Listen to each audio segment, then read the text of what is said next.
Assalamualaikum warahmatullahi wabarakatuh. Jumpa lagi di Reza Azra Official. Apa kabar sahabat semua? Semoga kalian yang sedang menyaksikan tayangan ini dalam keadaan sehat walafiat.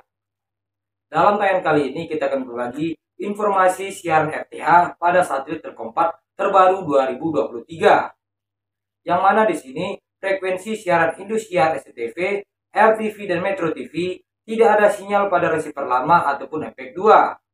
Langsung saja kita akan berbagi untuk informasinya dan sahabat semua dapat menyimaknya agar tidak gagal paham. Untuk frekuensi Indosiar SCTV, RTV dan juga Metro TV tidak ada sinyal di receiver MPEG 2 dikarenakan memang saat ini sudah tidak tersedia lagi dengan frekuensi format gambar MPEG 2. Jadi secara otomatis tidak bakal muncul ataupun tidak ada sinyal jika ditambahkan secara manual ataupun di-scan ulang pada receiver MPEG 2. Yang artinya sudah tidak dapat lagi disaksikan pada receiver lama ataupun MPEG 2. Solusi untuk dapat menyaksikan siaran ini tentunya sahabat semua dapat menggunakan receiver MPEG 4 dengan format HD.